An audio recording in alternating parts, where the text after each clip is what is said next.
மேடையிலே குழுமி இருக்கிற தம்பிமார்களை இந்த மேடையில் இருந்து பார்க்கிற பொழுது இனி எந்த காலத்திலும் திமுகவுக்கு தீயே கிடையாது என்கிற எண்ணம் ஏற்படுகிறது.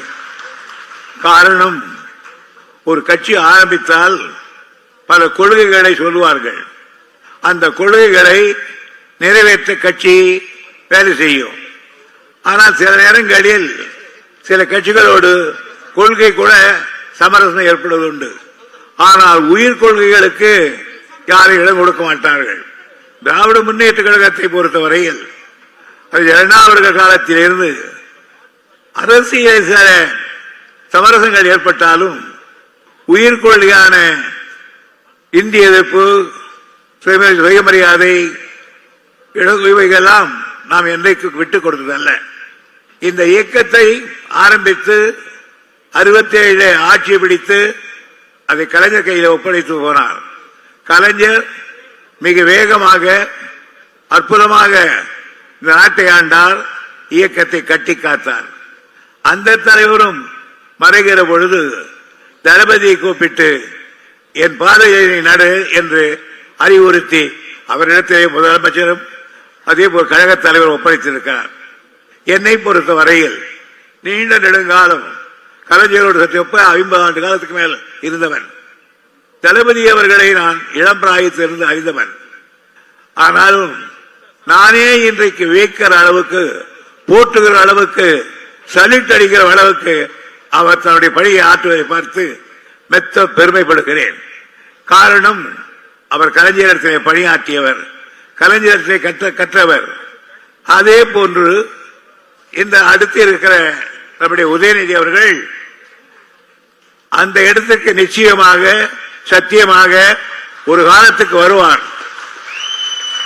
அப்படி வருகிற பொழுது இந்த மன்றத்திலே நான் தெரிவிக்கிறேன், தலைவர் பெற்ற பேரும் புகழை விட, ஏன் உட்கார்ந்து இருக்கிற தளபதி அவர்கள் பெறுகிற பேரும் புகழை விட அதிகமான பேரும் புகழையும் பெறக்கூடியவர் என்னுடைய தம்பி உதயநிதி.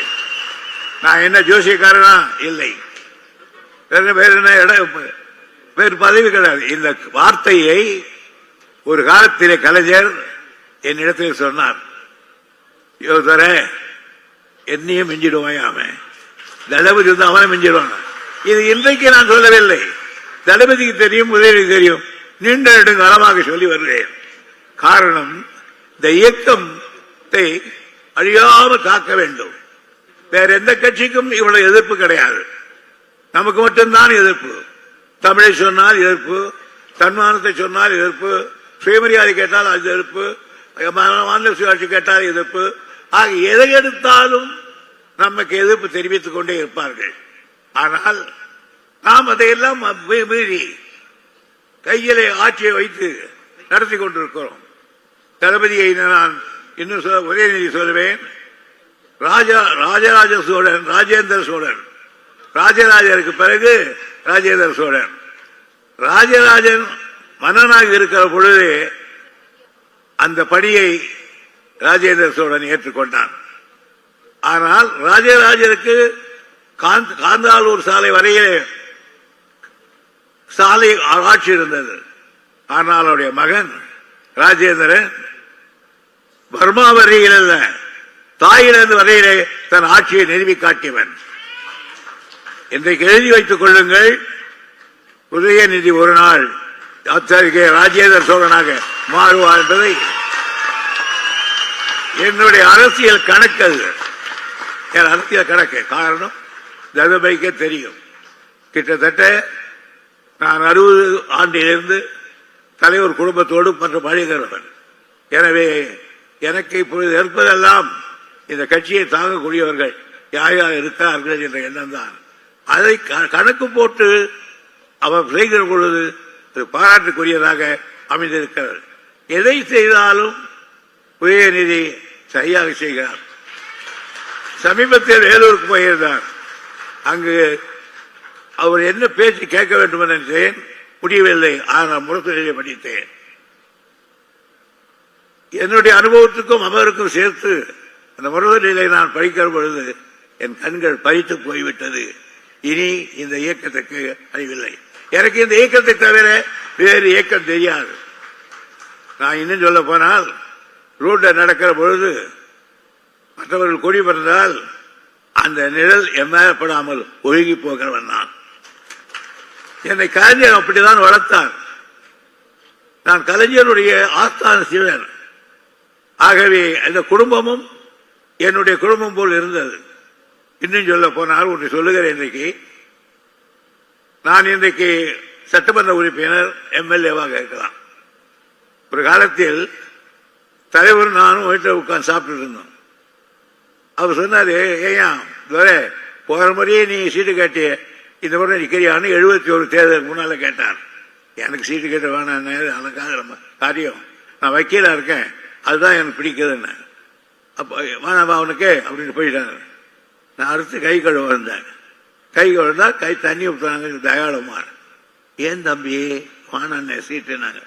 நம்ம கிட்ட அவ்வளோ செலவு பண்ண முடியாதுன்னு, எல்லாம் கொடுப்பாரு நீ நில்லு அப்படின்னு சொல்லிட்டு அந்த அம்மா 10,000 கொடுத்து. ஆகையினால் நான் எம்எல்ஏவாக, அமைச்சராக, கழகத்தின் பொதுச் செயலாளராக இருக்கிறேன் என்று சொன்னால் இதற்கு பிள்ளையார் போட்டவர் நம்முடைய தயாளணி அவர்கள் தான் என்பதை நான் பெருமையோடு சொல்லிக் கொள்கிறேன். இந்த கூட்டத்தில் சொல்ல வேண்டும் என்றுதான் நான் சொல்லுகிறேன். அப்படி பல பேர் வளர்த்த குடும்பம் அது. அந்த குடும்பத்தினுடைய இளந்தலைகளாக வந்திருக்கிற நம்முடைய பிரதிநிதி இனிமேல் கட்சியை பார்த்துக் கொள்ள வேண்டிய நிலை இருக்கிறது. இன்றைக்கு இரண்டை கருப்பு சிவப்பு சொல்கிறார்கள். தமிழ்நாட்டின் தேசிய சின்னம் அதுதான்.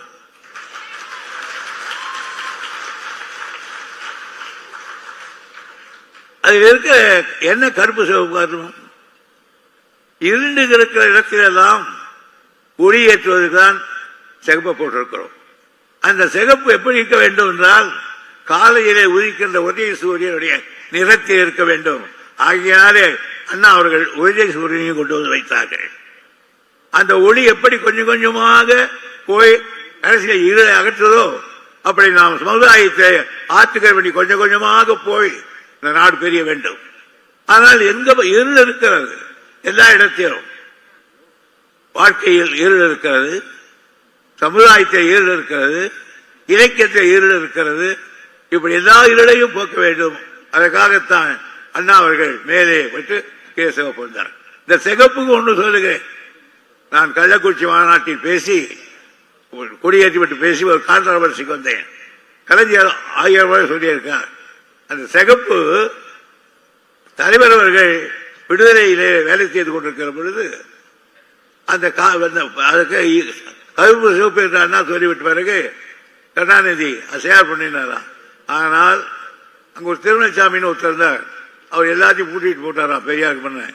சிகப்பு அகப்படல. என்ன பண்றது பார்த்தா தலைவர் ஒரு குர்த்தி ரத்தத்தை சிகப்பாக்கி அதில் கொண்டு வைத்தார்.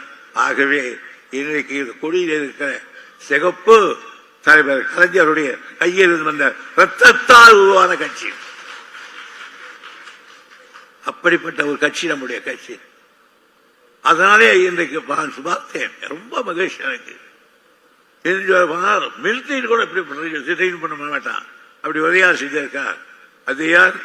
இன்றைக்கு நம்முடைய தளபதி அவர்கள் இந்த நாட்டை ஆண்டிருக்கிறார். நான் தலைவருக்கும் இவருக்கும் என்ன வித்தியாசம் என்றால், தலைவர் இப்படி செய்ய போறேன்னு சொல்லிடுவார் என்கிட்ட, இவரு மூச்சு விட மாட்டார். அதுக்கப்புறம் டக்குன்னு அது ஒரு ஆது கொடுத்தாரு. என் வாழ்க்கையிலேயே கூட போன மாதிரி நடந்தது.